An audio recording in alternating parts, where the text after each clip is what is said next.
Welcome to beautiful Stitch in Heaven. This is where we're at today, filming Norma's Learning Corner, and we do one about once a month, so be sure and tune in and subscribe so that you can learn more about the videos, and there's lots of free videos. But I'm filming the session today on half square triangles. So that is the #1 thing that I get people that call me about, and they say, Norma, please help me. I can't get my half square triangle to turn out. It's wonky. It looks like one side is bigger than the other, and it's real easy to stretch a half square triangle because we sew them on the bias. So sometimes when we're pressing them, we do that, and sometimes our seam is not consistent. So what is a half square triangle anyway? What it is you take 2 pieces of fabric. This is just a 2x2 piece of fabric, and you take 2 squares that are the same and you put them together, right sides together, and then you draw a line and sew a seam on each side. That's the traditional way. And then you cut them apart and you get 2 half square triangles. So I'm going to actually illustrate some do's and don'ts about what makes a good half square triangle for you today. So let's talk about what is a good one. Well, I'm going to call this my bad boy. So here's my bad boy, and he is really wonky. One side shorter than the other, and I can see from the back the seam is not consistent, but this could also have been a pressing issue because it's real easy to stretch. What is a good half square triangle? I'm going to put my ruler right here, and I'm going to put it right on the diagonal line of the half square triangle and put it in the 4x4. This is a 4x4 half square triangle, and you can see that is a perfect good half square triangle because your center is right on the diagonal line on your ruler. That is a good half square triangle. Everything is even, everything is symmetric. So let's talk about the rule of thumb for a half square triangle. If you want a finished block in your quilt that's 3x3, a half square triangle, then what you're going to do is add 7/8. So you do that anytime you have a finished block. Let's say it's 6, then it would be 6 7/8 and 6 7/8 to make your pieces of fabric, your 2 blocks of fabric that you're going to put together.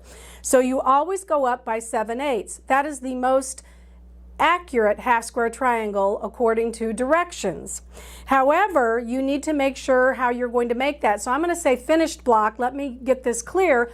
Unfinished block is 3.5 by 3.5. Finished block is 3x3. So when you do this formula and you go to your quilt, just remember that's finished block. Unfinished block would be 3.5, and you do 3 7/8.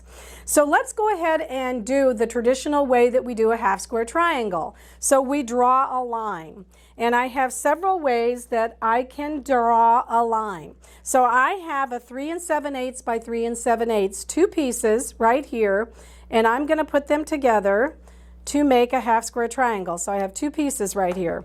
I'm going to put them together. The other thing is you got to make sure they're exactly the same. So if you get a piece of fabric that's like a little off of 3 7/8, it won't work. You got to have it exactly the same.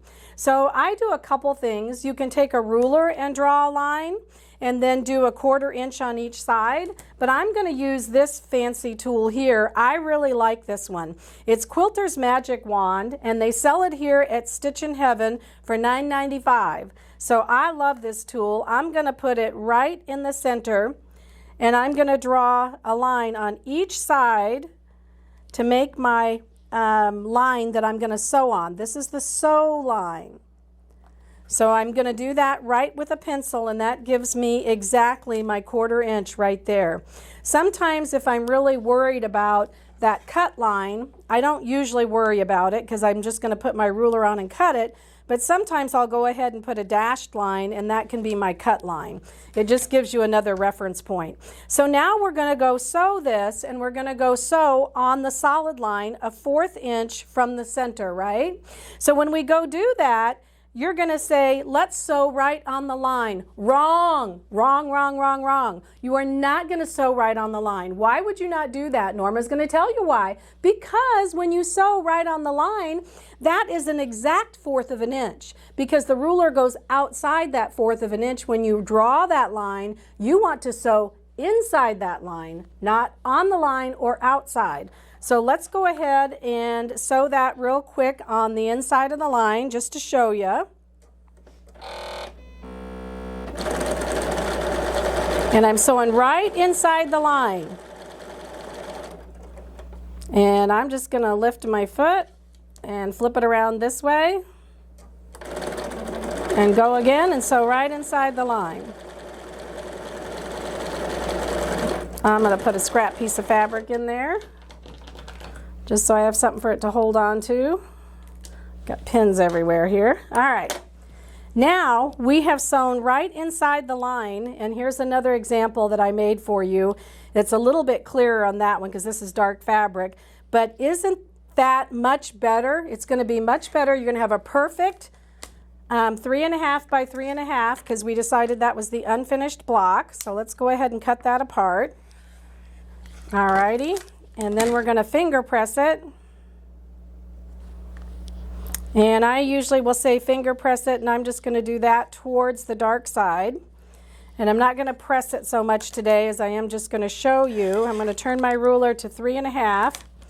And there's 3.5 by 3.5, ta-da, with the diagonal line right on the seam. Perfect 3.5 inch unfinished triangle for us for our quilt that we're working on. All right, so that's one way. That's the traditional way. So I'm going to tell you you'll have more success if you go inside the line.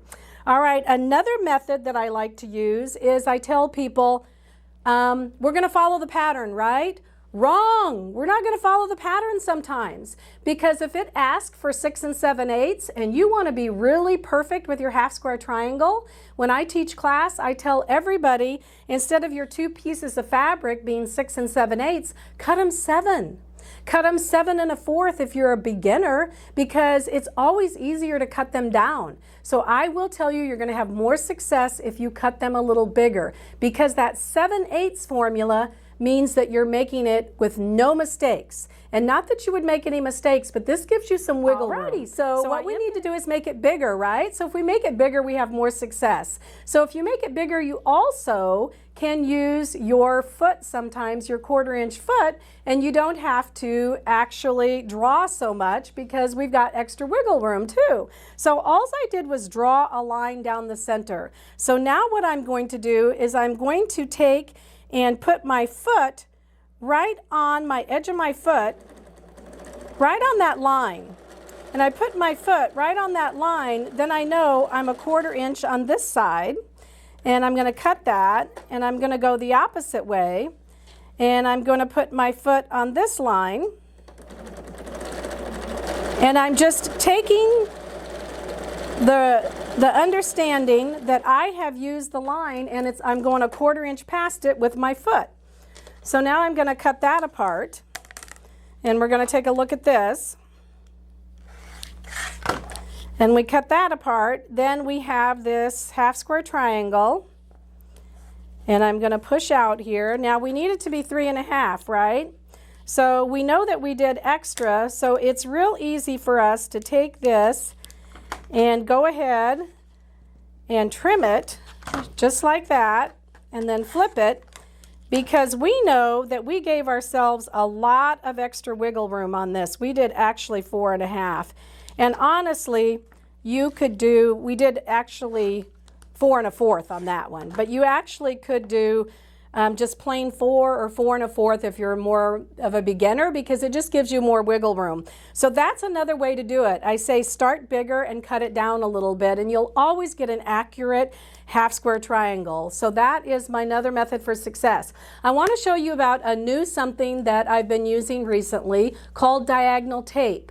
So you can take the diagonal tape and actually tape it on your sewing machine where the needle is the center of the needle, and it actually gives you, I'm going to show you mine, it actually gives you a red line for the center of the needle and then a 1/4 inch on each side in black. So I use this on a lot of different things, but I'm going to show you how I use it on the half square triangles. You can get it here at Stitch in Heaven for $7.95, and it's called Diagonal Seam. So let me show you how I do that. All right, now I'm going to show you how to use the diagonal tape. You see how I have it on the machine, and it's right where the needle comes down and the 1/4 of an inch is on each side. I did mark this center just so I can see, and if you notice that black line right there, I have it right on the line where that's going, and I'm going to focus on actually this line down here. And I'm focusing on that, and I'm keeping my line here all the way till I get to the end. All right, I'm going to cut that, and I'm going to put a scrap piece of fabric in because that helps me a little bit hang on to the feed dogs. All right, now I'm going to go and I'm going to do it again, and I'm going to use that line again that's my 1/4 inch, giving me a good mark, and I'm just going to keep that point. Let me hang on, get it straightened out. I'm going to keep that point right there on that diagonal seam. That way it's a little bit extra than using your foot. It's kind of the same concept, but the seam tape gives you that assurance that you are exactly on that 1/4 inch. All right, so there we go. We have that one. We're going to go cut it apart, and we're going to open it up and see what we get here for this one. This was a 2x2 square. Alrighty, perfect. We used our diagonal tape. Yay, I always love new tools, don't you? So this is actually a 3x3 square when I looked at it again. So it's a 3x3 square, and what we're going to do is I made it a little bigger so we could get a 2.5 unfinished block. So I'm going to cut it apart. We used our diagonal tape to do that, so we could chainsaw a whole bunch just following the line on the diagonal tape. And I'm going to open it up here, and I'm going to flatten it with my fingers there with a finger press. And we're going to look at it, and look at that. Perfect. 2.5 by 2.5 with the diagonal there. Yay! So we talked about all kinds of things today with half square triangles. Try it. I know you'll love it, and I hope you can play with your half square triangles and have great success. And next time, come back and join me for Norma's Learning Corner with Stitch in Heaven. And we're going to talk about the strip tube ruler and the most perfect half square triangle.